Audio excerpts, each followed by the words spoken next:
Good evening, everyone, and welcome back to RTG TV for the final race of week 9 in the penultimate round of season 14.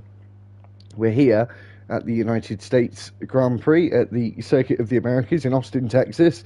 It's got 20 corners, 2 DRS zones, it's 5.513 kilometres and 3.43 miles in length. We've got 28 laps around the circuit. We're going to be running the C4, the soft, C3, the mediums, and the C2 hard tyres. As you can see, we've got 14 drivers as it stands. We had 3 drivers who have decided not to start today. That's Arg, Aki, and Benner. We're supposed to have Nice Job, Tiny, and Looney Man come in as reserves. We've only got Tiny at the moment.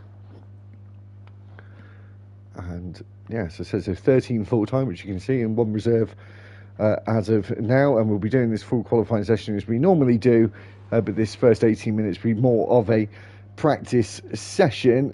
Championship standings are as follows. Chuckle is leading the way on 165 points, closely followed by Pippo Kennedy on 160 points. It really has started to turn into a 2-horse race for this Thursday Tier 2 Championship. 139 points for Super Striker in third. He's mathematically possible to still win the championship, but it's going to have to be some luck on his side for that to happen. Coits Gamer is 4th on 136, and Chuck is in 5th on 125. The Alfa Romeo is on 247.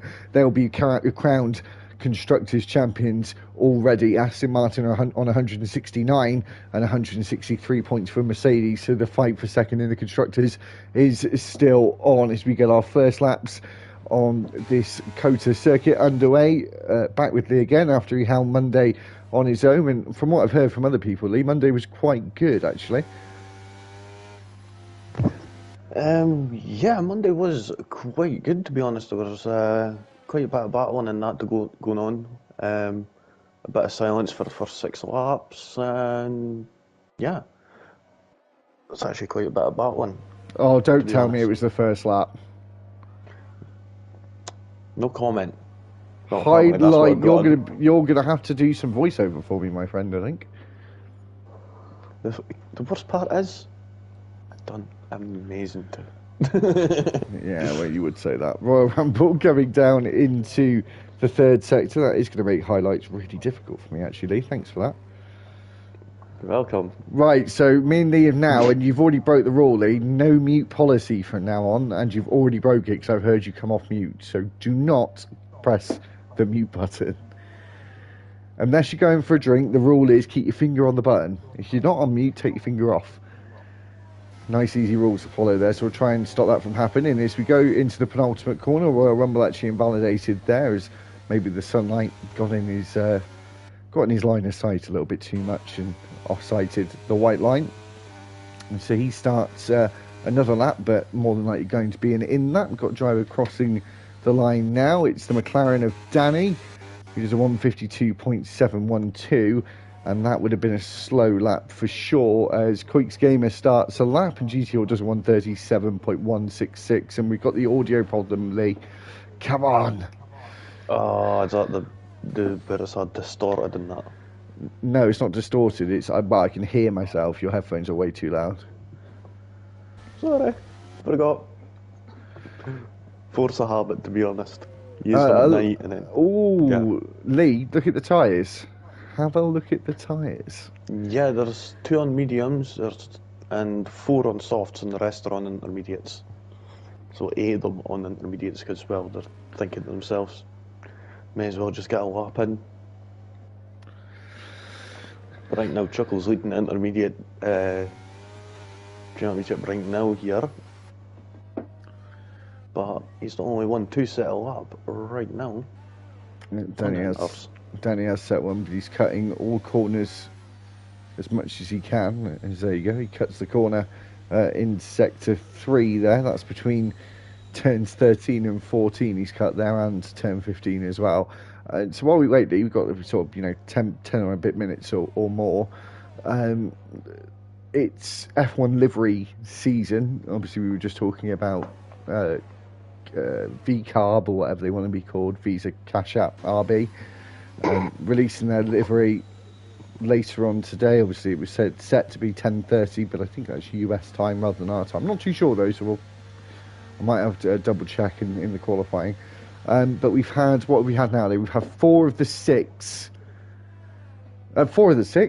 10 liveries, 6 left to be revealed, obviously with RB Cash App. A lot of black, a lot of bare carbon. The Alpine yesterday is horrendous. Don't think I've ever seen a worse livery than that. And then they said, oh, we're going to have our one-off pink livery again. I thought, well, this could save this. And it's literally exactly the same, but the blue is pink. Yeah, it It's just horrible. looks absolutely horrendous. I mean, Oh, Lee. I think he's got out of it. I thought Royal Rumble had got himself beached there. He's retired, but I think people are just retiring because they can. They're just going to get through, and we're going to have almost a two-part session anyway. Sorry, I interrupt you. Before you say anything else, I think the steak livery is my favourite so far. yeah, I've got to say the same. I'm still not going to call it steak. It's still going to be silver because I just think of food when I say that. But yeah, the new silver, we'll say, it just makes me think Xbox. Like, it's just the perfect colours for that, and it just looks slick. I will say that. Most horrendous one, though, I'll agree with you, Alpine. It just looks hideous. Williams doesn't look too bad. Williams is the one as well with the most amount of colour on its car. Yeah, I've just And came across McLaren that as well, there. actually. McLaren's got quite a lot of black on it, though. No blue anymore. It's back to orange and black like they were in 2017.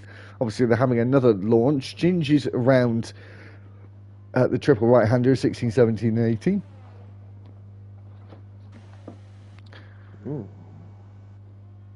Pippo Kennedy's coming out of the pit. So, a lot on both Chuckle and Pippo's shoulders here. They obviously, Pippo being 5 points behind as they go into this one.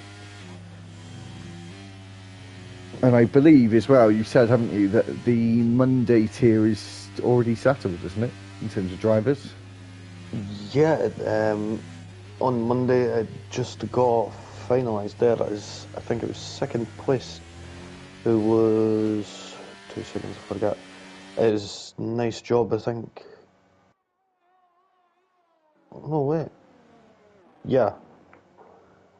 Sorry. Yeah, Prodigy in that terms ended up not finishing, so he lost out on staying in the title fight when he was in second place.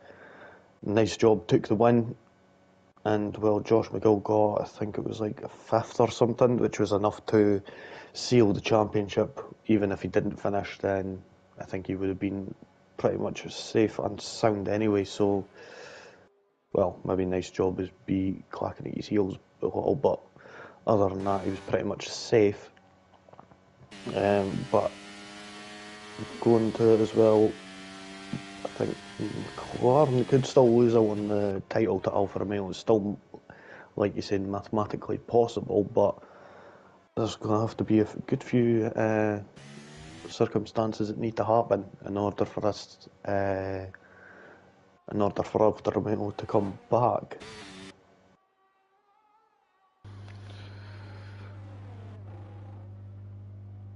Yeah, I think the constructors is done and dusted now. I was just watching Pippo do a lap here, and I think this session will be over after that. Don't have to set a time in Q1 if there's less than 16, but obviously some of them opt in to do it, which is no problem at all. As we're now, just waiting for Pippo as everyone else is retired and ready to move on, and Pippo has got centre stage and all of his own on that stage. He makes his way down towards turn 11 and onto the back straight, and using the Intis not to use any of the fresh sets later on, or to save them for later on, should I say. Yeah, I would say it'd be a better idea to save them and just, well, if you're guaranteed to go through, just jump on the intermediates if you're not going to be needing them for the rest. So, yeah, I would say it's the best strategy.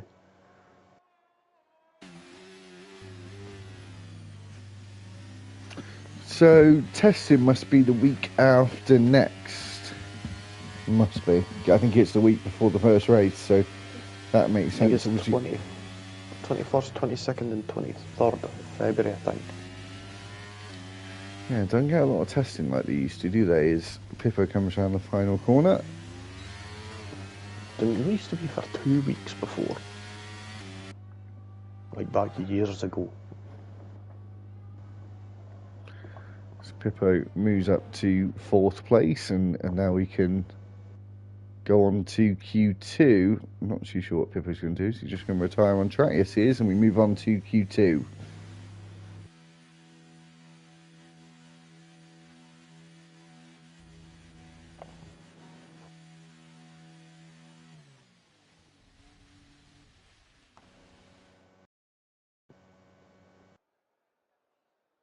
So there we go. End of Q1. Everybody makes it through. No one goes out, as we've only got 14 right now. But it seems only Super Striker and GT Order were the ones, and Fish as well, to put in a faster time at least on dry tyres. Everyone else on the intermediate, so Koyax, Pippo, Chuckle, Tiny, Chuck, and Lee and Ginge, all on intermediates, and then you had Bowden, Prof, and Royal Rumble, who didn't even set times. Just saving the most amount of tyres.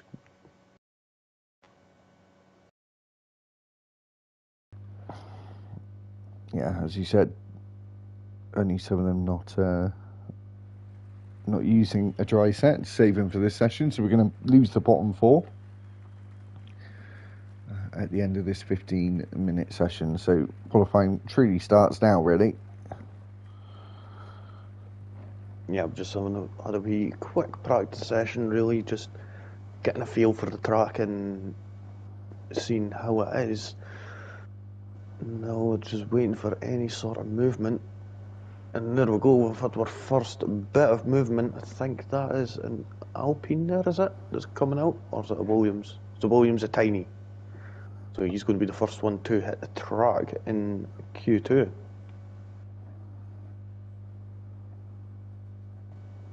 Bit weird seeing a Ferrari helmet in a Williams, not going to lie about that. There's a lot of Ferrari helmets in RTG, actually. A lot of their supporters by those things. Going to be a few more supporters coming into next year. Yeah. Sneaky dick. Yeah. Me being one of them, do you mean? Yeah, that was the point, yeah. So, who's the first car? It's not a Williams, because Royal Rumble's just making his way out of the pit lane. It's got to be... Just hear it in my ear there quietly, as everyone else did. Tiny, as he makes his way down the back straight towards turn 12. He's got the Alfa Romeo of either... No, sorry, it would be Prof just behind him. And then one of our 2 drivers that are really realistically fighting for the championship now. So Super Striker's got a chance, but everything would have to go in his favour. And he would really need to win the next 2 races, and for the other 2 to basically not finish or score his minimum points as they can. But other than that, it's high hopes for him.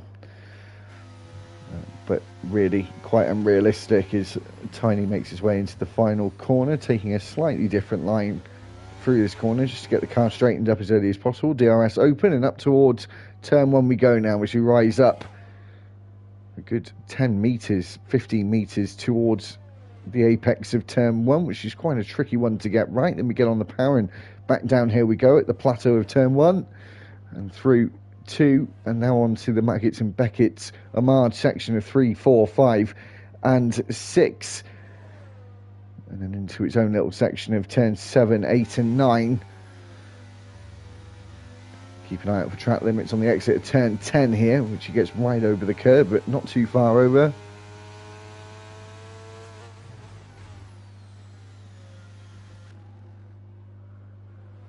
And down the back straight we go, as we actually fall down into a a bit of a crest there and then back up again. It's a very, in real life, this back straight is very, very bumpy indeed. Stick to the right hand side to take the 90-degree left-hander at turn 12, where we should see some lunges and overtakes and battles that will proceed on through this section,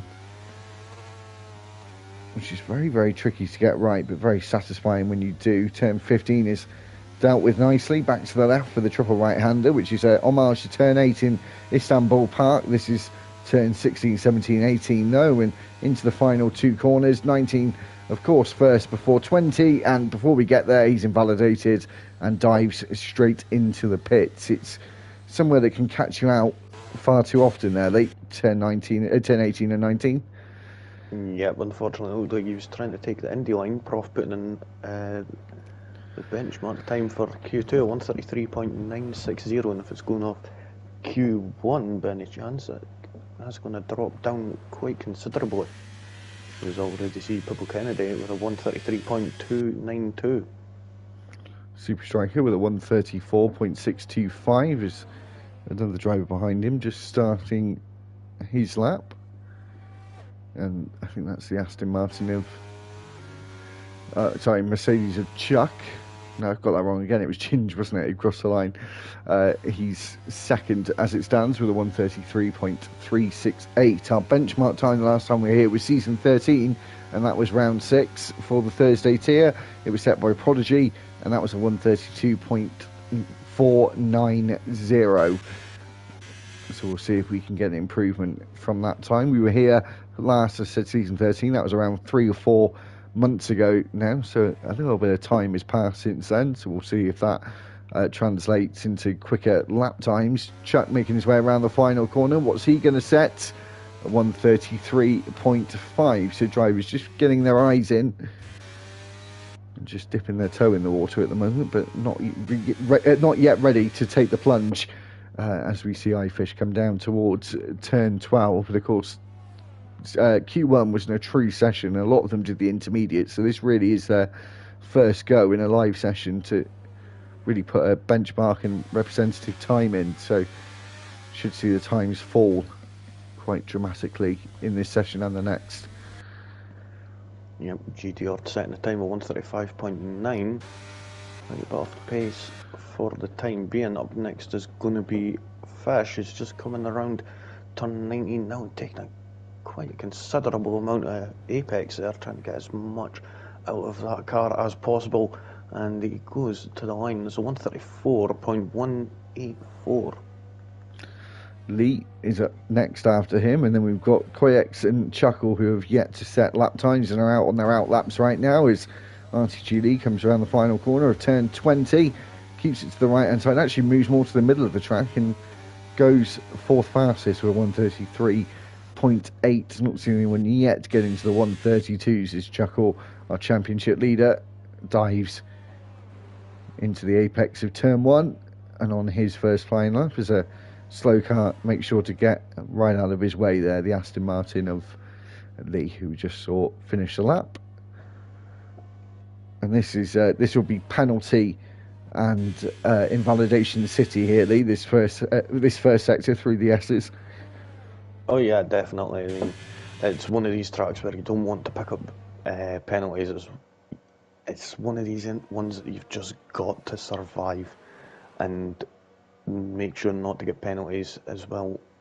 That's one thing that is definitely going to define the results come the end of the race. Will be penalties, as we'll end up seeing a lot of 3-second time penalties being handed out, especially with, like you said, sector 1 being that difficult, and you've got to keep that. If you mess up one corner, then it is going to really cost you, because one corner just flows right into the next, and you go offline just by a little bit. It's just going to just get worse and worse as the corners come at you. Chuckle though, coming up to the penultimate corner now. Everything's smooth sailing up to now. Nicely done there, using up as much of that track as possible at turn 19. And the same at turn 20, 133.27234, sorry. Nicely done, that puts him on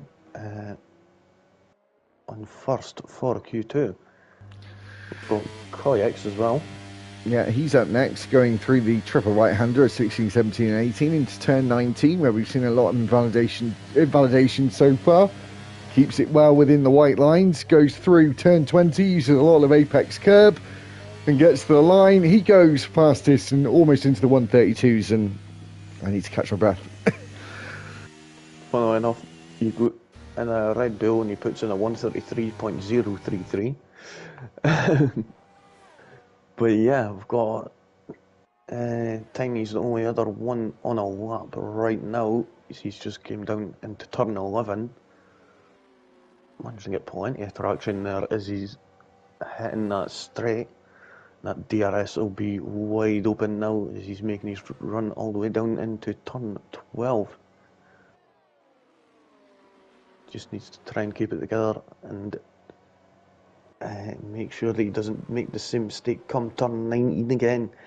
As we've seen just a few moments ago, he did run that slight bit wide, just over by the slightest of margins now, coming up to turns 16, 17 and 18. Remember a few moments in the past happening there. And then turn 19, he manages to keep it within the white lines quite considerably, and now around the final corner. What time is he going to be able to put in? Is he getting the 133s? Yes, he does, 133.493.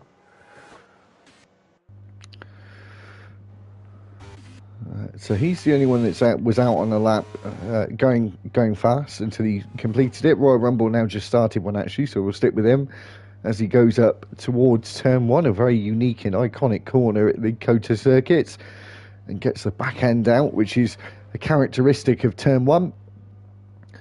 Very difficult to get the apex right, and then very difficult to get the exit right as we go through the S section, which you have to get absolutely spot on. As Quicks Gamer has left the session, hopefully we can get him back in time. And now Royal just coming over the crest and down the hill into turn 11, where the detection point for DRS is just before that corner, so you might see some lunges into there.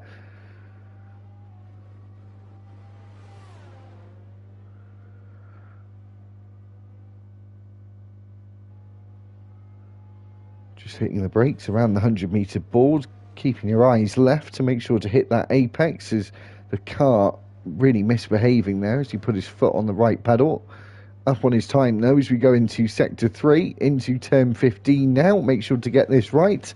And again, the exit super important here because we are flat until we get to turn 19 through this triple right-hander, very long, and certainly different lines to take there as he takes the wider line before going into turn 19. Keeps his car within track limits through turn 20, and actually was quite cautious and stays where he is. He was almost 2 tenths up on his time, but still in 11th place.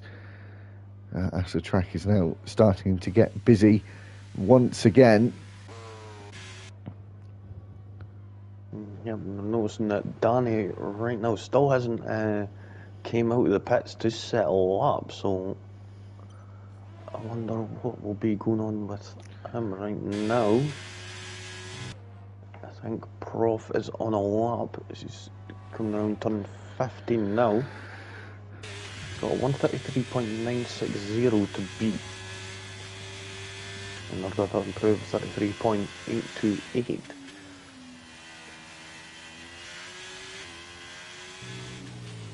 I think he's just starting his lap now. Well, it wasn't the best start to his lap either, was it? No, I think he was trying to get a wider line, but couldn't get the car turned in enough. Super Striker is on a lap at the moment as he makes his way down into turn 12. And he's going to hit the sector 2 beam, and he's 3 seconds down on his original lap time. So I'm assuming this is just a cool down until he goes again. He's got the fuel to go again. He's tight on battery, and he's on the verge of being knocked out in Q2, and actually dives into the pits and is going to let fate decide what happens to him. it is a risky one. Like, I mean, Danny has just came out the pits. Don't have a reference for him. Wow, Royal Rumble almost lost the car at turn 19 then. It was literally going sideways on the exit, but he was able to get it going back straight again. And it went into the pit lane. Ginge just finished... Oh, sorry, just starting a lap. Or is he? Undecisive. I think he decided to abandon it already. Danny had started his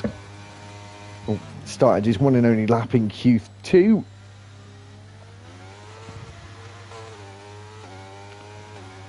Yeah, we've not seen a real representative time after he done 152 in the first qualifying session, so I've not seen a real representative time from the McLaren as of yet. Just waiting to see what he'd be able to do. He's going to have to get at least a 134 in order to stay in qualifying. Now on the run down into turn 11. Now hitting that apex quite nicely, getting a wee bit out of shape there as he was halfway around the corner.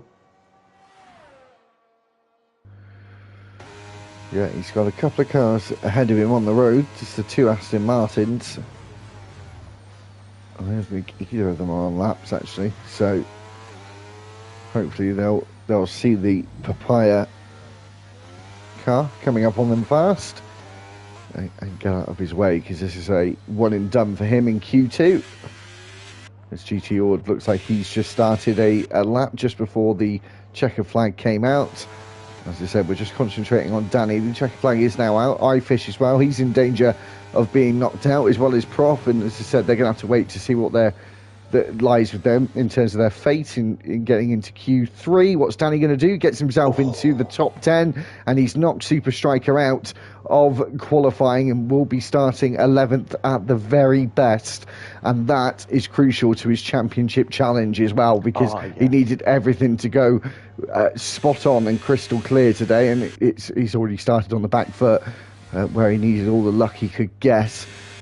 Perm Bowden and GT Ord, are they both on a lap here, or was Perm trying to give GT Ord a bit of a tow? I think they're both on a lap. iFish going slowly, so he's also waiting to see what happens. Is Perm Bowden is half a second up on his time. That won't be enough to get into Q3. And this is a man that hasn't got himself into Q3 all season. And I don't think in the penultimate round it's going to happen either. GT Ord is just behind him as well. Is he going faster? They've got a Williams just behind them of Tiny as GT Ord makes his way to the line. He goes 12. He's going to be knocked out as well. And I think that's the end of Q2. And I think iFish is safe. Yep, he is, fortunately enough. Super Striker not so lucky in that regard. Oh, now that is absolute bull. Yeah, that was very. He's not even driving. No, he's not. I have a feeling we might have a lobby reset after this for that. To be honest, I reckon we should, because that is bull. That is not on.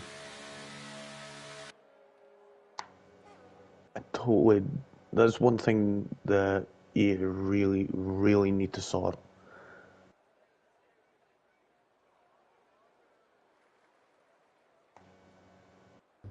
One sec. Yeah. So yeah, Ginge getting a 5-place grid penalty for something that wasn't even within his control. We'll say that is EA for you.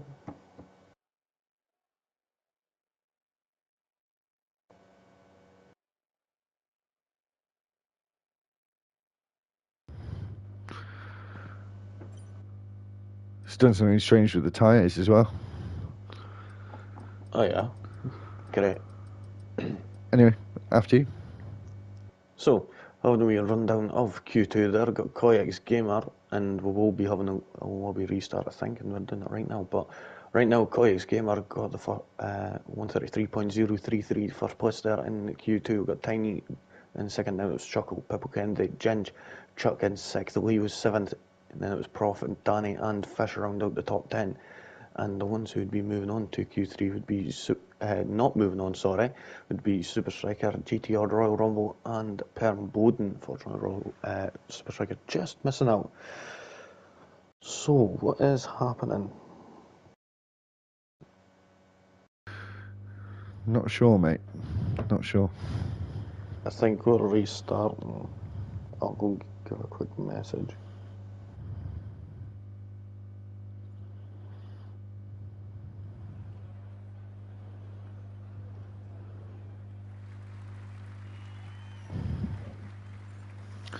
I don't see why we would be restarting in Q3. I don't see how that's possible. Because otherwise you're going to have to go back to a short quali, which is going to take longer than this. So.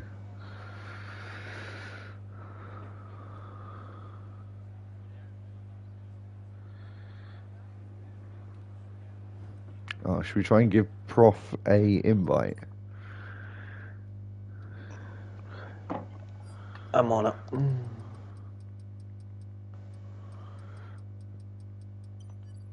For some reason, it doesn't show up in my...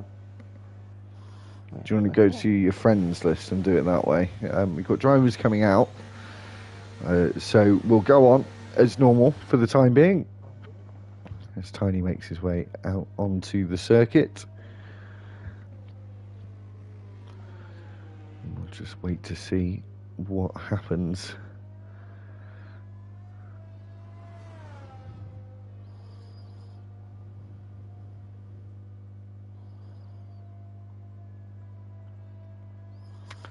So Pippa Kennedy's coming out as well. He's at the end of the pit lane. And I do think some drivers are hesitant to come out because obviously we might be having this reset. I'm not sure how we're going to play qualifying from here on. It might be something like a one shot. I'm not too sure. It could go back to a short. Obviously it would take a little bit longer. Yeah, I'm unsure on... Okay, we got it now. So we're going to get a lobby reset and we're going to go to a short qualifying instead, because the lobby's a little bit glitchy. So me and Lee will pause for a minute, and we'll come back once a new lobby is set up. But we'll keep the stream running and we'll just put it on pause. It'll probably be about a 5-minute wait until we get going again, and we'll be back with a short qualifying session in a few moments. So.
And we're back, guys. As I said, we're just doing a reset basically, so everyone's back in. We have got GT ordered as well, but he's just waiting to pick his car,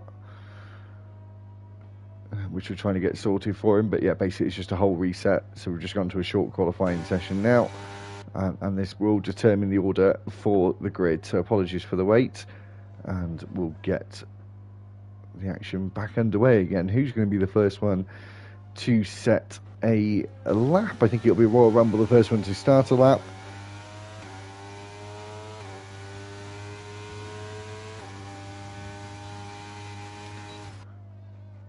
As he makes his way up into turn one.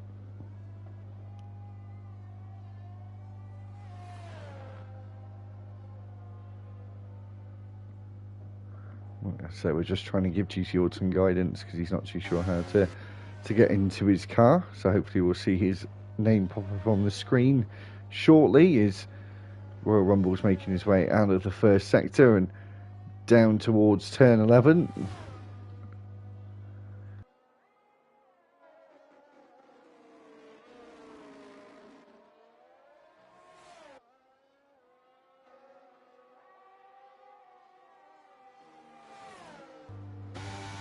You there, Lee? Yeah, I'm here just trying to... Stop putting it on mute. No, I've been trying to give sort of GT Ord, try and get him in.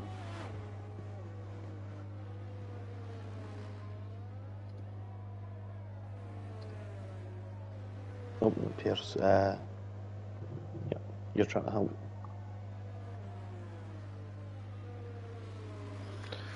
Yeah, not too sure why he's struggling with it so much. GT, if you're watching the stream, mate, you just press the spectator mode like this, and then you see this button down here. It says take control. I can't click it, of course, because me and Lee are in spectator mode, but it is quite easy to do. So you just go along to a Haas car, the other Haas car, which I can't actually see. Anyway, we'll focus on this. Hopefully GT Ord will be able to get back in. Admittedly, he did take a long time to get back into the session. I'm not too sure why it was so long. Tiny's retired, Lee. Oh. No, where is that? I couldn't see where that was. I think that was roughly around turn 3-4 area. But yeah, GT Ord, if you're watching, you could just click on the name of, like, whether it be Magnussen or Hulkenberg, and then you just click X on it, and then it'll come down the wee menu, and then you could click take control.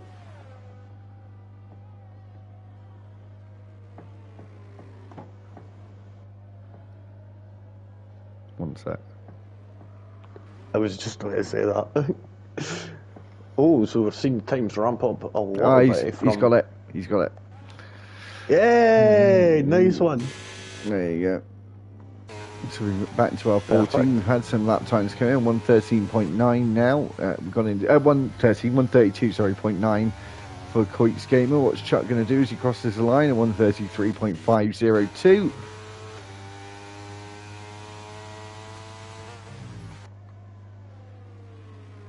Yep. Ginge. Yeah, you've got it.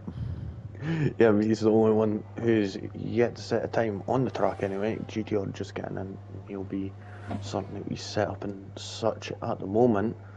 Coming down into turn 12, braking just before that 100-metre board there. And into this little section of turns 13, 14 and 15. Good little overtaking opportunities at turn 15 here. A little sneaky one on the inside there. You do have to take quite a wide line. And then the triple right-hander is 16, 17 and 18. Then into the 90-degree left. And then another one to finalise his lap at turn 20. What time is he going to be able to put in? It looks like it's 133.126. That puts him in the third position right now.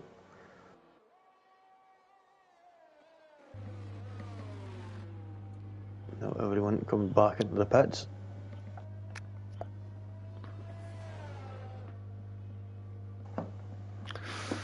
Yeah, so now it's become quite quiet. Ginger's cutting over corners. I think Chuck's about to make his way into the pits after the lap he did previous. We would now be technically into Q3 time now, Lee, because we're under that 12-minute mark now. But luckily enough, it swung. The luck is swung to the way of the bottom four, because they've had another chance now. Like someone like Super Striker, who surely will be very grateful for this second chance he's got, as he was going to be starting 11th if we'd have carried on the way we were. Yeah, well, he's already got one less person to worry about in the Williams of Tiny, so in that respect it's not too bad for him. But we're already getting cars out on track again. That's Fish and He'll decide Royal to retire as well. Oh, I think he might be taking that, taking it as he's not able to settle up, but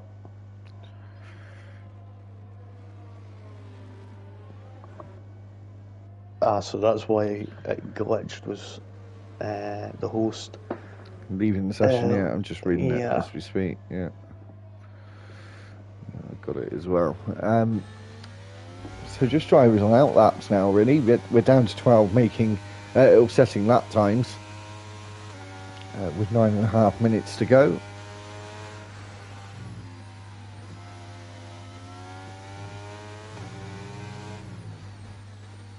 As we make our way into the final corner of turn 20, with the car sitting, or the driver sitting in 10th place on the standings, as he started this next lap. It's a 134.807 that he's got to beat down into, or up into turn 1, should I say, and then down towards turn 2. And there's the tricky angle of that corner, being the fact that getting on traction is so difficult as it goes downhill, and you really do lose the rear when you start descending off of the top of turn 1 through turn 10. Now, or through turn 9 in 10, should I say, 10 being the next corner on. Now turn 11. Is that Ferrari behind? I think no, Super Striker's on an out lap, so just following in to start a lap. And this is Royal Rumble's probably second of 3 attempts that he's going to have. Yeah, but you'll still have a little bit of time to get a third lap in, depending on if he decides to do a third lap, that is.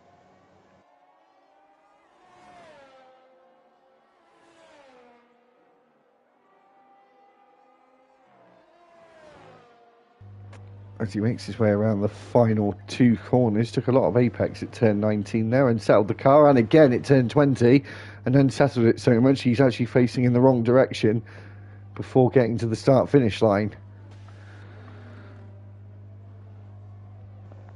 Yeah, but he just took a bit too much curb at the apex, and now getting back's going to be a little bit slower, as he's got a broken front wing, just a little.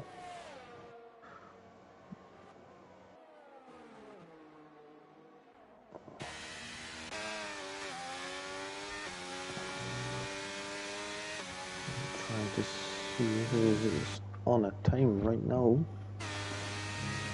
iFish being one of those. Just going through the final parts of Sector 1. He's just up on his time by 200ths of a second. Through turn 9, Ferrari getting out of his way there. Super Striker, turn 10, a nothing corner in these cars. Hit the brakes around 70 to 75 metres before the apex of the corner, around turn 11. And now this long wait, bit of thinking time before turn 11, or turn 12, sorry. Yeah, just as all that was happening there, Lee just put in a 133.807.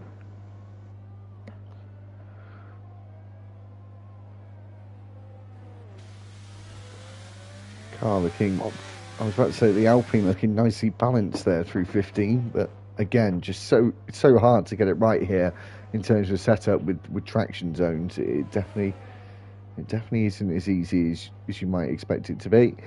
It's Pippa Kennedy's 132.9, still a bit of a way off, and the Alpine almost doing exactly the same as Royal Rumble did, getting greedy on the power. The Red Bull behind him is starting a lap. That'll be Quig's Gamer. Sorry, no, he just set a lap actually. He was just a little bit faster than his time before. It's very close between first and second for the pole position. Chuckles down in fifth at the moment. Is he going to be able to get onto the front row? No, it's only the second row for now with a 133.038.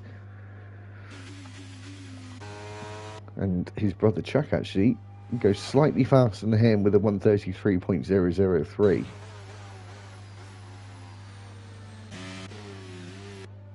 Yep, I'm trying to see like who's I don't think anyone else on it. Yeah, I don't think there's anyone actually. I think they're all going to come in to get their final runs done actually.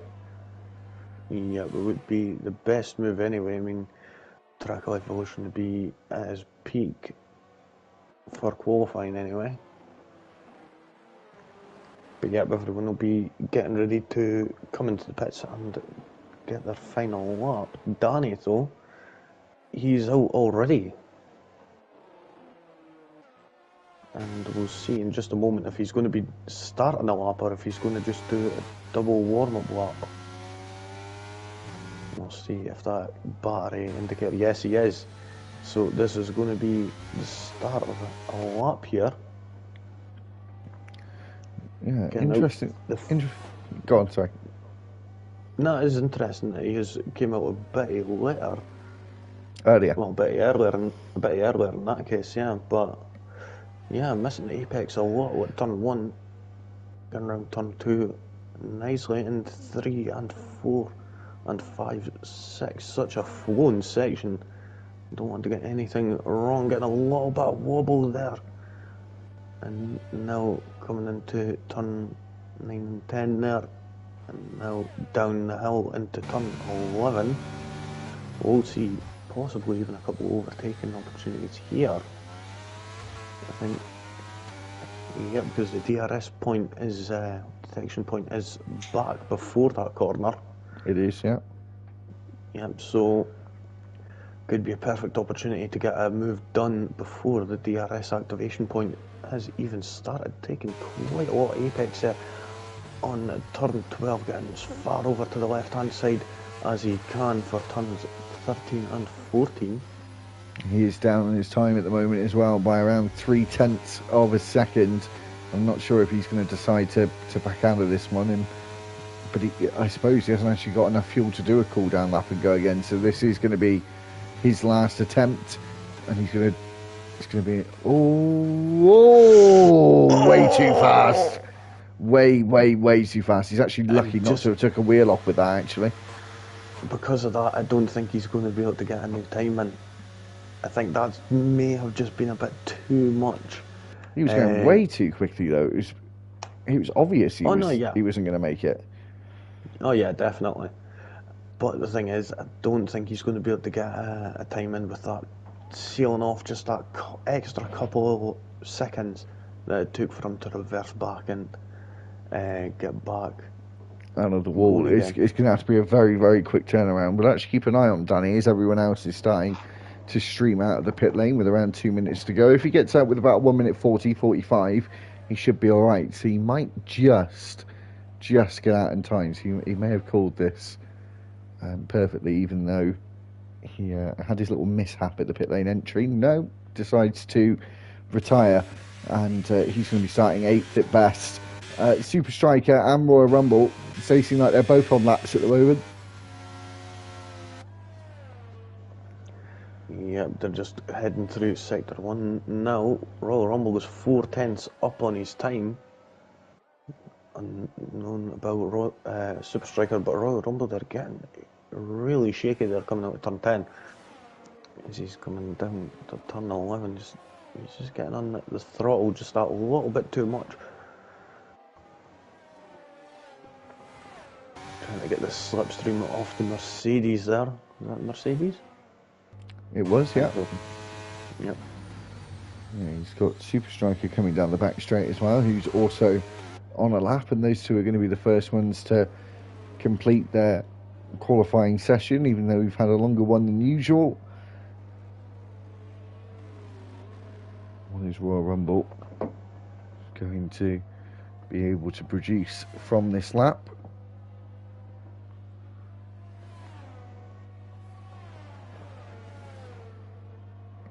Only qualified inside the top 10 once this season so far. Is he going to be able to get inside that top 10 for the time being?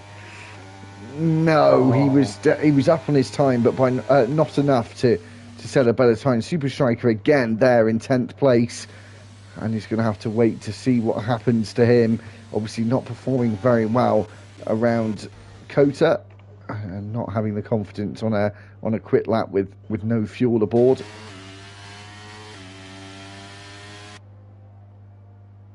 So the checker flag is now out late, and Ginge will be the first one to see it. Yeah, but we'll see what time he's going to be able to put on. Is he going to be able to improve? Doesn't unfortunately. Prof to the line now. He's up on his time. He moves into 6th position, just behind Ginge. And here comes iFish. Yeah, he stays in the same place. Permboden was next, but he's dived into the pit lane. I believe it'll be Lee after that, and then we've got, it would be Royal Rumble, but obviously he's already set a time. Here comes Lee around the final corner. It looks like it could be a better time, is it? Yeah, it was 0.3 faster. Moves him up into 6th. The Aston Martins are 5th and 6th, but we've still got drivers yet to finish their final lap times, and Chuckle being one of them, and he's the driver next to finish. Yeah, Pippo Kennedy's right behind him as well, so we'll keep an eye on Pippo as Chuckle's going to cross the line just before him. Chuckle, he stays where he is. Pippo stays on provisional pole. He didn't go faster though. Who's up after him? Here comes Queets Gamer. He goes on to provisional pole. And Chuck, he rounds the final corner. Is he going to be able to spoil any parties? No. And it's looking like, as Super Striker makes his way around the final corner, he's going slower. Queets Gamer is on pole for his 3rd pole position of the season. Yep, absolutely smashing there. Just managing to pull it out the bag right at the final moment. Yeah, Purple Kennedy unfortunately just missing out on that pole position and that extra point, which will be going to the Red Bull team this evening.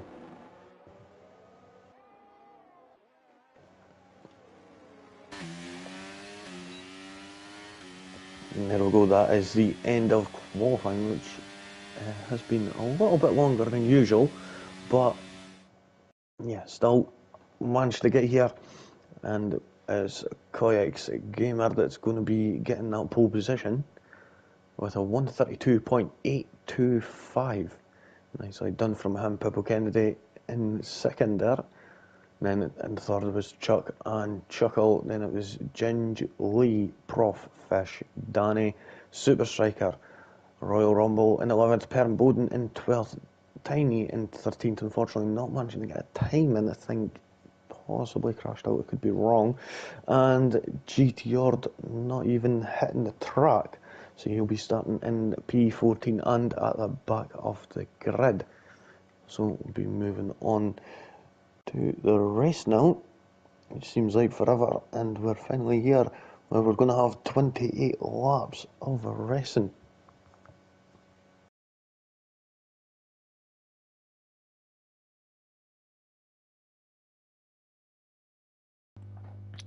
I think as well the weather is all sunshine throughout all the sessions this evening. It is predetermined, the weather in Thursday, and I think that's the case, as you can see. Bright sunshine. Anyone that's joined us who hasn't watched previously, we don't have formation laps just due to some glitches that have been going on and on, it seems like forever. Well, really has been forever since the game's come out. So just be warned, we get started in about 50 seconds time from now. So Coit's game is on pole. It's something like the consensus across the grid is to go on medium tyres. We've got one driver iFish on the hards at the moment and one on the softs, and the other 12 are on mediums. But remember, crucially, that championship fight between Pippo Kennedy and Chuckle is crucial, and it's something that we're going to be keeping a very close eye on throughout this 28 lap race.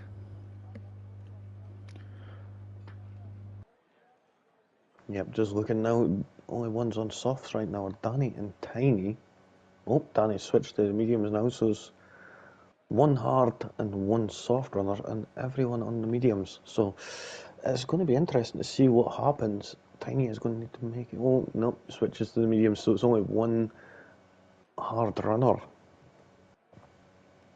That's Fish.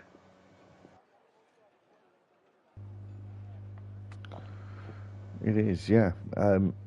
So we're pretty much ready to go as we are now. Cool. We've got 1, 2, 3, 4 and 5 red lights. It's the penultimate race of season 14 and we're away for the United States Grand Prix. Coit's game hasn't got the best launch there.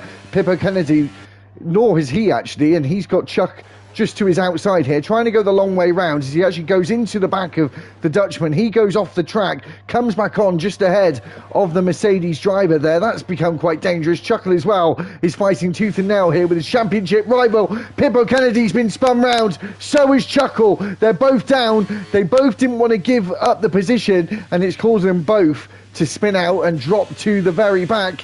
That is going to make the championship fight more interesting, as those two did not want to give up position. Coix has stayed in the lead, and Chuckle is now up to Chuck is now up to second. Ginge is third, and Lee is fourth. Here goes the Alpine of iFish up the inside of Danny here, as the Ferrari Super Striker pushes Royal Rumble off the circuit at turn 11, as we now make our way down towards turn 12, and Tiny as well getting past the Ferrari as well, or attempting to, as Pern Bowden and GT Ord switch places. You can see the championship rivals there in the background coming down towards turn 12.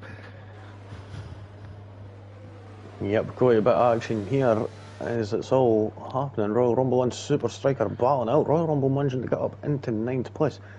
I don't think Super Striker was going to do that cheeky wee throw up the inside there at turn 15, but he decided better against that, and it would be safer just to wait it out a little. But yeah, unfortunately for Chuckle and Pippo Kennedy. Oh, Royal Rumble going that a little bit wide there at turn 19. But yeah, Chuckle and Pippo Kennedy. Oh, Pippo, sorry. Chuckle, something about Chuckle and Pippo Kennedy. Look how close Pippo Kennedy is. Oh, it looks like we could see an overtaking. It is. Now remember, to go into turn 1, there's going to be a later braking, as it's going to be uphill. We've got Pippo Kennedy on the inside, and the Alpha Tauri on the outside, the Alfa Romeo of Chuckle, and it looks like Chuckle's going to manage to fend off that attacking Alpha Tauri for now, but I think that's going to all change in just a few moments. Well, obviously they might want to give each other a little bit more space from now on, as they decided to both keep their foot in it, and as I said, they both ended up with egg on their face ready. Here goes Super Striker on Royal Rumble into turn 11, but then decides that wasn't the right option. Pit strategies are at the bottom of your screen. Medium to hard between lap 13 to 18, or the 2-stop, which would be medium soft, as Tiny gets past Danny down towards turn 12. Yeah, but it looks like Chuckle's managing to open that gap just a little, managing to pull away just a smidge from Pippo, just to make it, just so there's enough space so that he can't go for an attack. And then again, iFish is out. Go for a Fish. Safety car, is it? VSC. Virtual. Yeah, iFish lost it on the exit of turn 15 there. Went into the wall, so yeah, virtual safety car deployed. It means that the race is stabilised basically. No one can overtake. Have to slow down. Oh, Chuckle in. What? Could you maybe go hard to the end? I mean, I'm I've sure seen if it it's before. possible. There's the If hard he tyres. is, then yeah. Front wing Oh, he's change getting a as wing well. change. Ooh, Pam Bowden speeding under the Ah, VSC. somebody's going to be swearing a little under their helmet anyway.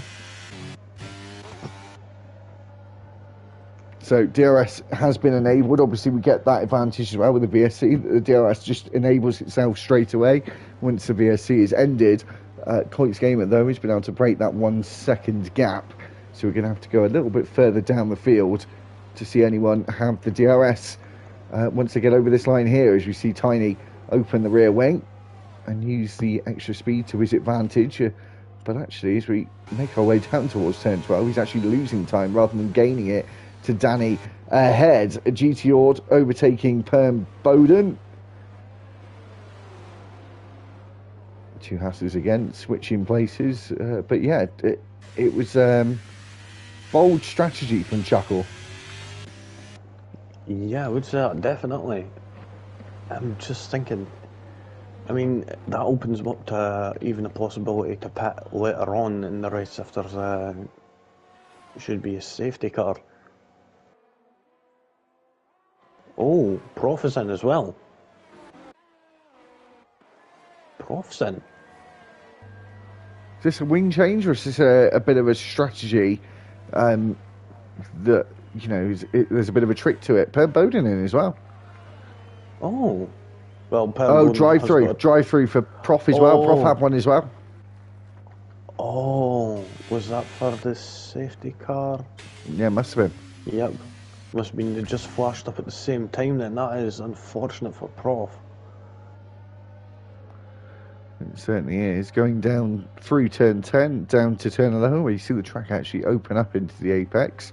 It's a very overtake-friendly circuit, this one. It does encourage you at the places where you think they should happen, and it really gives you a bit of a helping hand, actually, with how the track's laid out. 4 tenths, 3 tenths between the top two, as Chuck is bearing down on him here as we dive into turn 12, and the Aston Martin's close together. In the background there, you can see Super Striker now getting past Royal Rumble with DRS to his advantage. Yeah, looking at Coit's Gamer, you can see he was flashing like crazy as they were coming down into turn 12, and Chuck will be able to see that and see that the Red Bull will be vulnerable for at least the next couple of laps. Pivot Kennedy as well. He's on the back of GT Ord, who was a few seconds ahead of him after his spin. Obviously made up 3 overtakes as well, due to Chuckle, Perm and Prof all having to go into the pits for separate reasons. Prof and Perm Bowden obviously for the drive-through penalty. Oh, who's that? That's Perm Bowden round at turn 15. Ooh. That ain't going to be good for him. Oh, Coix has made a mistake. He's round at turn 8. And it just gifted Chuck the lead there. It's lucky he didn't collect him in the process, as Chuckle sets the fastest lap and is really trying to close the gap after his pit stop. Yeah, these Aston Martins will need to work together, and they could possibly even pull off a 1-2 here. If they do, the gap to Chuck in the lead is 2.6 seconds, and it seems that Ginger's actually got a little bit more top end speed. Tiny though managing to overtake the Red Bull Coix Gamer there, who just recently made a mistake going through sector 1. And here goes Pippo Kennedy on GT Ord now. He's up into 9th. We've got a yellow flag again. That's Perm Bowden. Again, having some trouble there. Turn 8, 9, 10. That kind of area of the circuit, just into sector 2.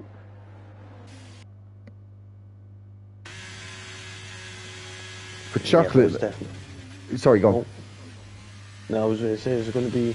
It's definitely one of these tracks where you need to stay consistent. You can't mess up one corner, as it'll just like concertina effect into the next one pretty much. Yeah, it certainly feels like a ribbon on a tarmac here, doesn't it? It's very flowy, and as you said about the two Aston Martins working together, it looks like Ginge has actually got slightly better pace than Lee. And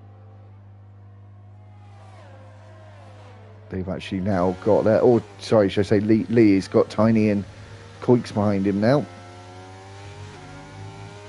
Yeah, the intelligent thing for Ginger to do is be back off a little, but it seems he hasn't done that.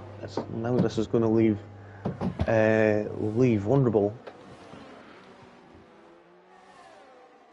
And here we go, Tiny going for a move, switches to the right hand side, and he's got it done well before the braking zone, and he almost caught up to Ginge now for the DRS.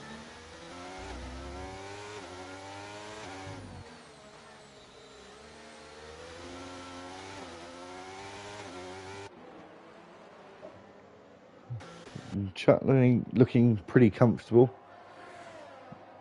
as of now. Got 2 wins to his name this season, but he's lacked a little consistency. Didn't finish the race in Britain in round 4, and he's down in 5th in the championship and has no way of winning the championship now. It's only his sibling and Super Striker and Pippo Kenzie. For Super Striker, this is working out quite well in terms of what's going on with Chuckle and Pippo, but he's not in the place he needs to be to carry on the fight. He's trying to make up another place here, or is he? As Pippo now overtakes Royal Rumble and is starting to get in a bit of a groove here and trying to make up all that time he lost. Yeah, but looking at Tiny, so he's managed to catch up quite considerably to Ginge here over that previous lap, and coming into sector 1 he's only half a second off, and I think quite soon we could see an overtake from the Williams and get up into that second position. The DRS is activated, he's in that slipstream, he moves to the left hand side, sees that green Aston Martin. Oh, but Ginger's fighting back actually. He was much later on the brakes. He's really giving it a go back at him again. He's trying to show everyone how you should defend, and this is how you should defend. Inside line for him at turn 13, and he's made it work, and it looked like a Stein sealed and delivered overtake, but it was returned to sender. Yeah, that was actually like beautiful defending there, but Chuck will be laughing his butt off right now, as this is all just going to be better for him, as we've seen that gap open up to 3 seconds now from about 2.5. Yeah, and Tiny, here goes round 2. Is he going to get the knockout punch this time? And much more space at turn 1 to go for the lunge. Parks it on the apex, doesn't give Ginge the opportunity to do a switchback or anything of the sort. And Tiny now going to try and focus ahead of him and bringing that gap down to the leader.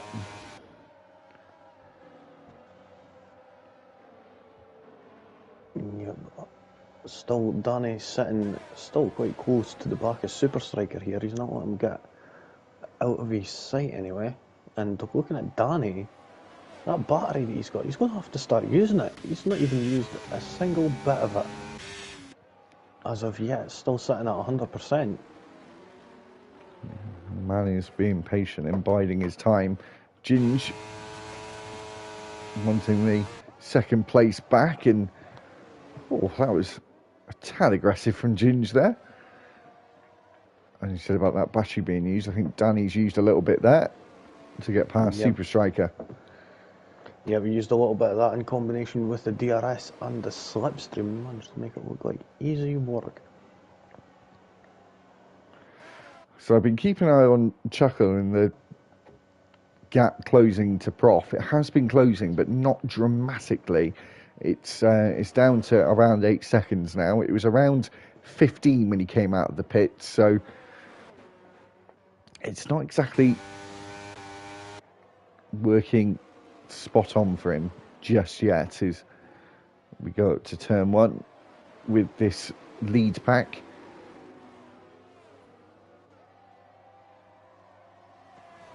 Yeah, just there, and Tiny coming out of turn 19 got a little bit out of shape, and he had to lift off that a little bit.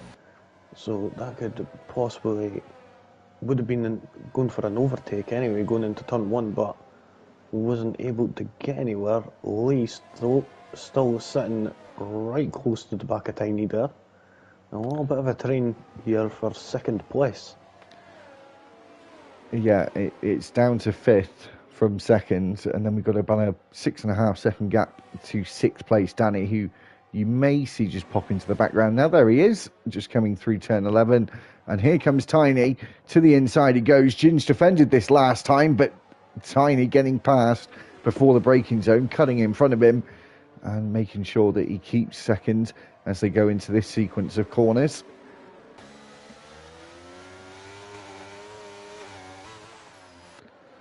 And Pippo Kennedy now, Lee, on the back of Super Striker and this 3-car train.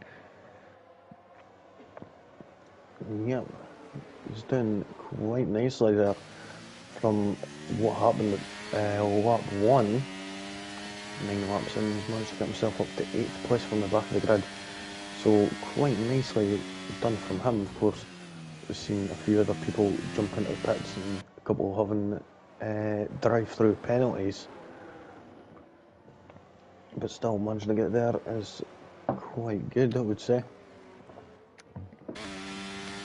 He's not close enough to go for a move into turn 1, nor is Super Striker on Danny. Of course, I'm sure Danny's still got loads of battery. Yeah, hasn't touched it since overtaking Super Striker on about, I think it was lap 8. So being very conservative on the battery for now, and got a bit of willpower as well not to start lighting up the steering wheel with using the overtake button. Yeah, that train hasn't really sort of broke apart, has it, just yet? Tiny leading that group, and here comes Ginge with the DRS, so effective. Look at this, closing the gap, and he might even go for it here. Lunge to the inside. No, big old lunge around the outside from Ginge. Is he going to make that work? Is the Aston Martin driver going to make this work? No, but he hangs on for dear life to try and make it work. And no, have to try another place. Maybe turn 15 will be the place to get it done, as he switches back to the outside, and you can really see that he was interrupted by the dirty air there. Yeah, we'll say that was an excellent battling there, trying to go for the outside line at turn 12, which will incidentally turn into the inside line for turn 13. Fortunately, not managing to make it, but we could see it happen as we're going to be... Oh, watch it though. Koik's in the background, just behind him, trying to overtake his teammate. Oh, a little bit late from him. Here goes Pippo Kennedy on Danny. Same corner, same line inside for him. But then, again, like a lot of this track, when you have the inside for one, it turns into the outside for the other, which meant Danny had the advantage, and obviously probably had a bit of a squirt of the battery there, Lee, as well. Yep. Having so much to use. Yeah, he gave it a little bit of a boost coming out of the corner, so that managed to help him out a little, but that gap between him and Koyx has opened up a little bit more. Lee has now fell out of DRS range, but he's got it right now. But now Koyx is moving to the left-hand side of that green Aston Martin, and he's going to have the inside line. But hold on just a minute, looking ahead, here it is, Tiny and Ginge battling out. Ginge is going to have the inside line for 13, and he manages to make it happen and to get that second place. So that's Ginge and Koyx Gamer up a place each. Fortunately, Tiny and Lee moving down. Now Koyx is going to have to get a move on a little and try and keep within that DRS zone window, which he manages to do as they're coming around to the final corner now. But Koyx into the pits. I'd say that's about the right. I'd say that's about the right time. First time penalty for going across the white line and abusing track limits. And Koik's came onto the hard for probably the end of the race. hard tyres as well for Lee.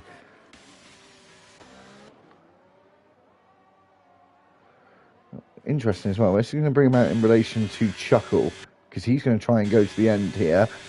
Lee's going to pop out just ahead of him as he goes into turn 1. Prop and Royal Rumble pit as well. Royal Rumble to the hards as well. So I think all of them doing a very similar strategy on lap 12. Oh, Perm Bowden, he's spun, just caught the end of that at turn 17. Hold on a minute, though. Here's Ginge. He's bearing down on Tiny and the Williams, coming down into turn 12. He's going to have the inside line for turn 12, and he's later on the brakes also. Is Williams going to go for a switchback? Yes, he is. Coming into turn 13, he's going to have the outside line. He could be going for a switchback again. Is he going to manage to get the better traction? Yes, he does. He's going to have the outside line for turn 15, but unfortunately, Ginge managed to just cut right across him there and successfully defend that second place there. And they're both going to pit together here as well, because it's at that point in the race, the medium tyres. Pit window opens. I think that was a bit of do the opposite. Ginge comes in, Tiny stays out for one more tour, and I'm sure he'll be in on the next lap to try and overcut Ginge, where Ginge is obviously doing the opposite. Our race leader's in as well, Chuck. He's going onto the hards as well. And Ginge just going into the box, and we just had a time penalty pop up there. Lee, I'm not too sure who it was. That was Super Striker, I think. No, Kayaks. Quakes again? I'll double check. Oh, no, sorry, it was Super Striker, you're right. Here goes Ginge and Lee, actually, very close together going into turn 1. They actually make contact there, as Ginge had the inside coming out of the pits, and Lee just tried to brave it around the outside. Chuckle and Pipple, they're battling out, and Chuckle having the outside line and is in 6th place. These two came together at this point on the circuit on lap 1. It's the next time since Chuckle pit on lap 2, and to go for the alternative strategy. He's come out just ahead of Pippo, or Pippo's come out just behind Chuckle even. As we go through turn 10, Chuckle really losing control of the car, and I think this is just a matter of time when Pippo gets past here. Yeah, but I think it's literally damage limitation right now. And there we go, Alpha Tauri moving to the left hand side and getting past Chuckle. And that'll be his tyres starting to get a bit up to temperature now. So Tiny's 13 seconds in the lead. Tiny stays out for another lap. So I'm not sure if he's sort of hoping and praying, hanging on for a safety car. Because like as Lee said, you know, when we get into the latter stages, that can really mix things up as we get to half distance now. And on the downhill of the race, as we go into the final corner, Danny so close behind Chuckle, and Chuckle almost holding him up now, as those tyres will be certainly past their best, as Danny looks like he easily gets past here into turn 1. So what's Chuckle going to do, Lee? Is he going to still try and go to the end, or do you think he's going to try a 2-stop and go onto the softs in 3-4 laps? Possibly could see that. I mean, it's still not out the window for Tiny to do that. I mean, if he's able to make them last him another couple of laps even,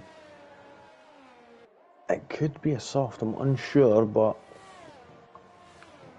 he could possibly make it work. And like you said, if there's a safety car, then that'll help out quite considerably. But we're seeing that gap between the Mercedes of Chuck and Tiny coming down quite considerably in the past couple of laps. It was sitting at 13 seconds roughly, and now it's down to 10.5 now, so it's coming down quite quickly.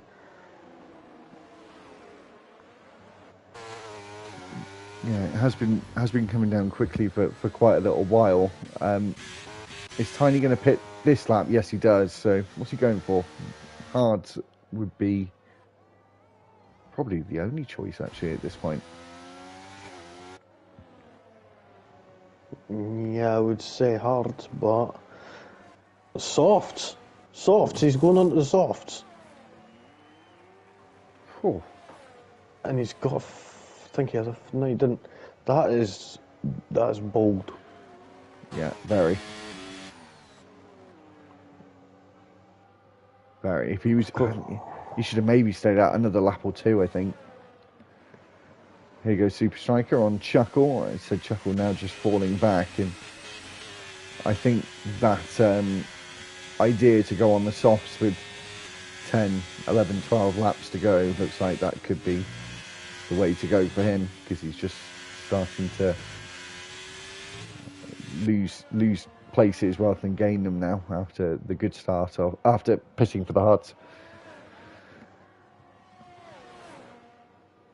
Yeah, the hards, unfortunately, not really doing Chuckle any favours right now. But tyres that are doing favours right now is Tiny on them softs, and he's already caught up about 0.7 of a second. Here goes Prof. He might be trying it at turn 11 on Royal Rumble. They were side by side at turn 10. Royal Rumble actually goes off the track there, so that'll give Prof a good chance. Maybe a bit more of a chance, more of a gift. Yeah, managed to make that look like a piece of cake. Locking up a lot of fuel going into turn 12. And look at that time, he's already within DRS range of Ginge ahead. He's using up that bar, and just look at how much different the speed is between them two. Now moves up into 4th place. Up next is going to be the teammate of Ginge. That is Lee. His light is flashing away, and you'll be able to see that just ahead.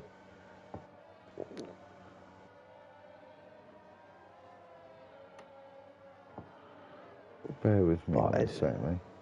Yep, but the thing is, still here. Tiny, is he going to be able to pull this out the bag and manage to make these tyres last him long enough so that he could make it to the end of the races? It's going to be cutting it really, really fine. I mean, we've seen these medium runners doing 10 laps, 13 tops on the mediums. So on the softs, I can't imagine that being more. So just so you know, Lee, if the race was literally to end this lap, Chuckle and Peppo would be on the exact same points going into the final round. Oh, interesting. Very much so. Like you said, Tiny just getting away, but it's definitely a balance for him, isn't it? Whether to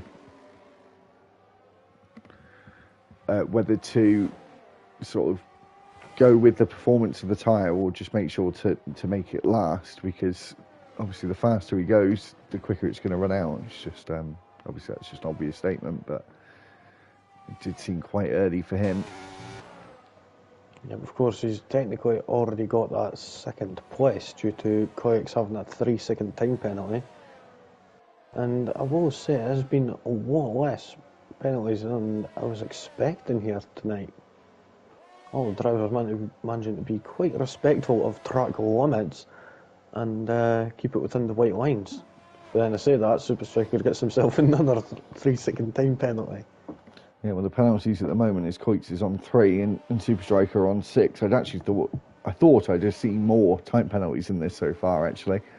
I might be eating my words. Here goes Ginge on his teammate. They've been very close together for all of the race so far. And Tiny now within that 1 second gap of Coix, but as you said, already has technically that 2nd place with the time penalty to Coix's name. Yeah, having a look at that gap though between Chuck and Koyaks, it has opened up a little bit more since. Oh, and Koyaks going really wide, taking the IndyCar line at turn 19. Tiny here, managing to get around turn 20 real nice, and this has set him up with the perfect opportunity to go for that 2nd place going into turn 1. Oh, Kayaks looked like he was a bit later on the brakes. Tiny misses that apex just slightly, and it looked like Kayaks was going to try for the undercut, but didn't in the end. So now Tiny's going to have to go and chase down Chuck. Oh, another 3-second time penalty, Royal Rumble. And I guess we're sort of eating our words there, as we're on lap 18 now. You there? Yeah, cool. I am, yeah. Yeah. I am here, yes. Just keeping an eye on certain people. Tiny is still not within. Still not broken. Oh, just broken into that 4-second gap now to Chuck, but I'm not sure. I'm doubtful that the soft tyre will last the whole way. Also keeping an eye on Chuckle, because I think he will have to pit again. I can't see him going the whole race distance and actually being competitive on that tyre with how old it's going to be. Yeah, his tyre 15 laps old right now. Tiny though on 3-lap-old soft tyres, and he has actually made considerable gains this race after starting in 13th place. He's up to up 11, and then 2nd place, and now he's chasing down Chuck, who's in the lead. So this race has actually went right around in his favour, and it seems for now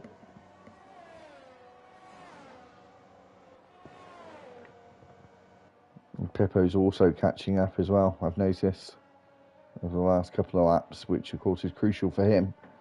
And from a neutral's point of view, Lee, I'd love to see a couple of points gap between two drivers going into the last race. That will get me excited for a week's time.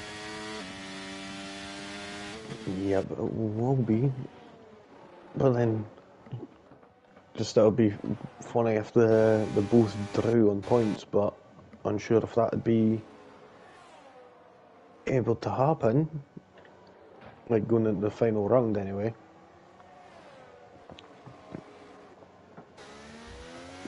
But judging by now, he's seen, like you said, Pippo Kennedy bringing that gap further down, and it's at 1.1 seconds now, so you could possibly have that DRS starting the next lap. And he's within that window now, just below 9/10 of a second. Watching the gap between Chuck and Tiny has slowed down quite a bit. Like 3-second gap now. Yeah, I think the softs are starting to already drop off, and they don't seem like they're a tyre that can last a long way here. We're obviously already talking about the fact that the hards are going to struggle to do 25 laps, and he's trying to do, what was it, 14? Oh, sorry, 14, 15 laps on the softs. Yeah, about that. And there we go, we're starting to see the penalties flooding there. Yeah. Obviously, did the Royal Rumble just get like 2-3 second penalties in the one go? I think very quickly, one after the other, yeah. I'm going to have to check that out. Super strikeout, another time penalty for him. It's 9 seconds now. Pippo is within half a second of Lee. He tries to break the toe, but it was a bit more desperation, I think, than strategy. So looking at this right now, Royal Rumble got himself 6 warnings in the space of 2 laps. Wow. From lap 17 to lap 19. Well. And Super Striker getting another one. That's going to end up dropping him down to 9th. That's right. Fortunately enough for him, GTR has also got some penalties, so he's not too worried about that right now.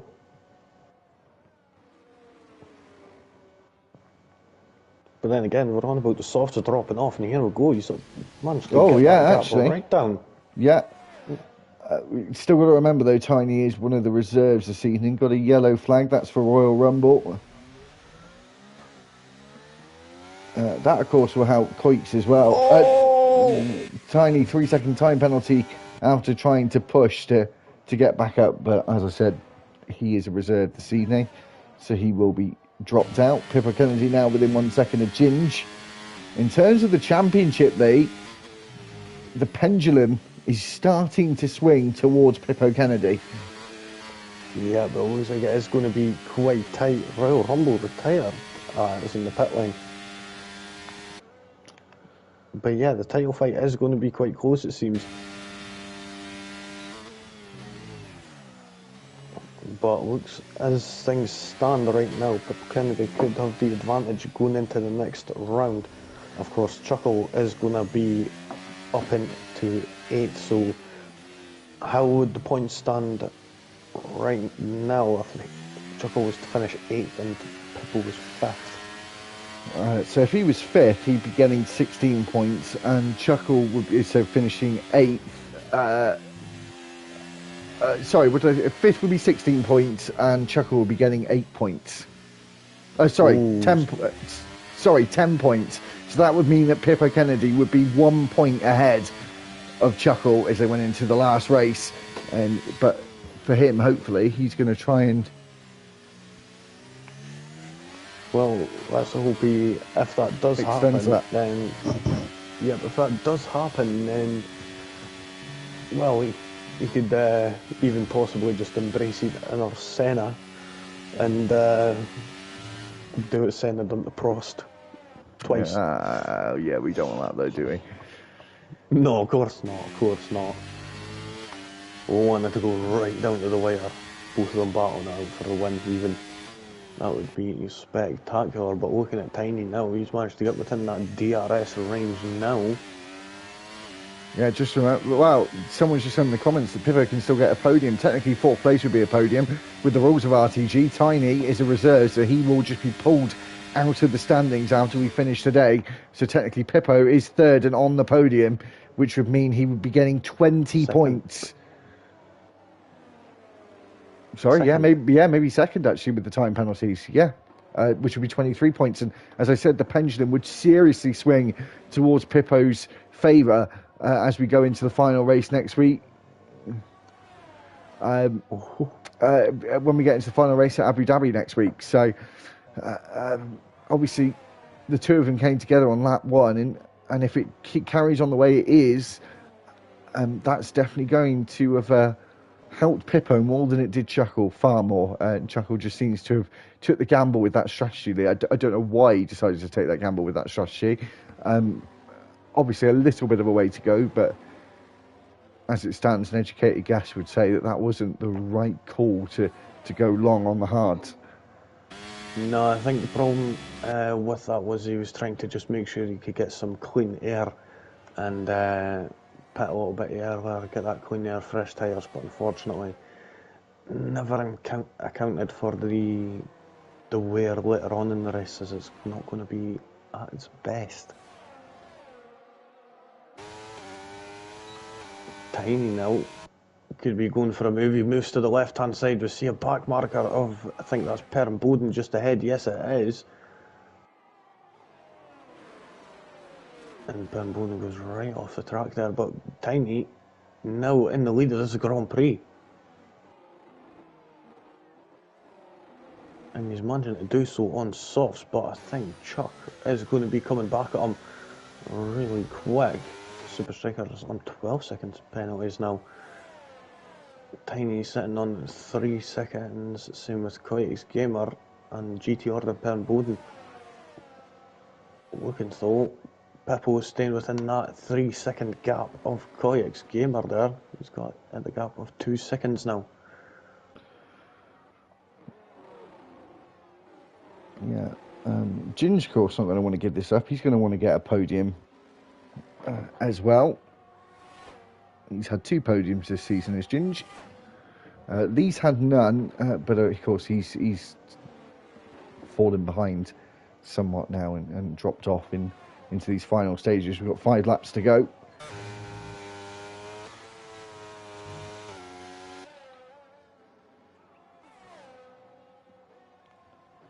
And that gap between Super Striker, Chuckle and GT Ord is just kind of mellowed and not really changed at all.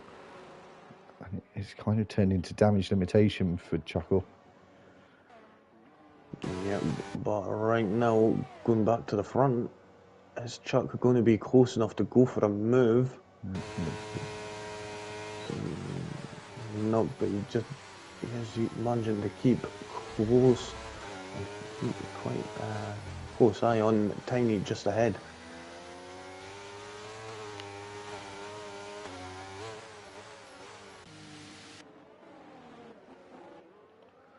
That's kind of the only battle now at this point. So while we've got a quiet moment as we get towards the final part, if anyone's watching I've seen a couple of comments actually, people I don't think you've watched previously or haven't watched for a long time. So thanks for joining or coming back. Apologies for anyone who's avid watchers of highlight videos. They are up to date now from last week. I said I was just busy and I got it all sorted this week. So if you haven't watched them, check out highlights of the week. Week 7 and week 8 as well, and then we've got the moments of the week 7 already out. Overtakes of the month will be out next week, so keep an eye on that. Chuckle is spun. Oh, And he's going slowly, and he's let Prof go past as well. He's down to 11th, and 11th would be 7 points, and it's really going to switch the other way. And he comes into the pits. He's probably going to go for the softs. I think it's softs and try and get the extra point. I mean, that would be his best protocol, to be honest. Get off them hard tyres. I mean, that'll be the reason how he spun. And he just wants to make sure that doesn't happen again. But Tiny's just come around turn 13 now, so there's a bit of a gap there between them anyway. But Per Bowden could be trying to unlock himself. Yeah, he's just trying to unlock himself from Danny there. Purple Kennedy now within DRS range of Koyex.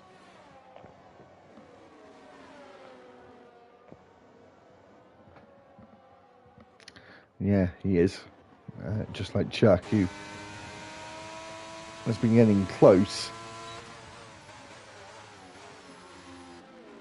Yeah, but he's not been using any battery throw. Neither of them have.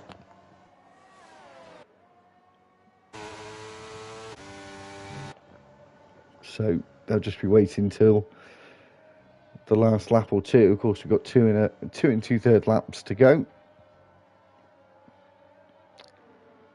until we come to the end of week 9. And it's been a really, really good season so far. I think the tier system has been quite successful. I'd arguably say slightly more successful I say that, I was going to say on Thursday, but Monday's it had like 6 or 7 different winners up to now. So they've both been very good. It's just Josh McGill has just been more consistent in terms of higher points finishes and podiums. Is Chuck going to go for it this time? No. We see in the background there the Red Bull and Alpha Tauri. His Bowden gets a 3-second time penalty. But yeah, I think season 14 has been a really good success actually so far, and seen some more subscribers on the YouTube channel and have quite good numbers for attendance as well. It always drops off towards the end of the season, which I do find a shame. I also get it as well.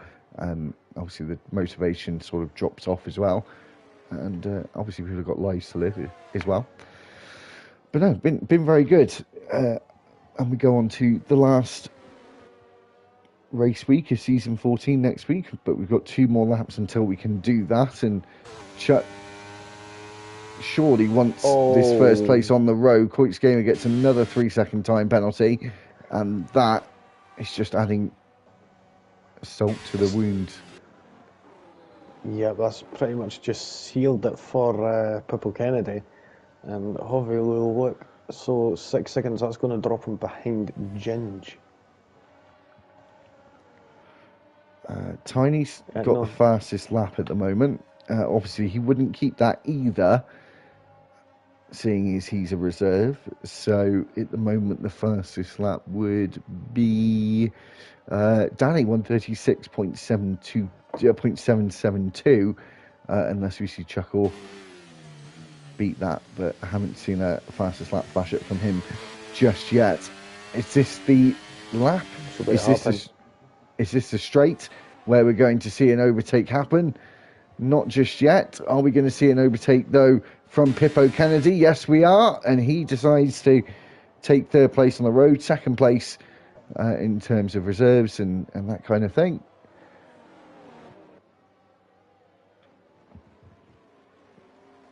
Yeah, so besides Danny, fastest lap goes to Chuckle, if that's the case, but that gets discounted.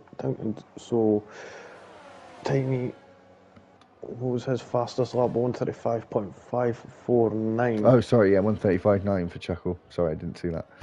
As we go on to the last lap, is Chuck going to go for it into turn one? Looks like he is. I wonder if Tiny will put up too much of a fight, of course, being a reserve driver. But there's always that little bit of you that just wants to take the win anyway, even if it's not going to count.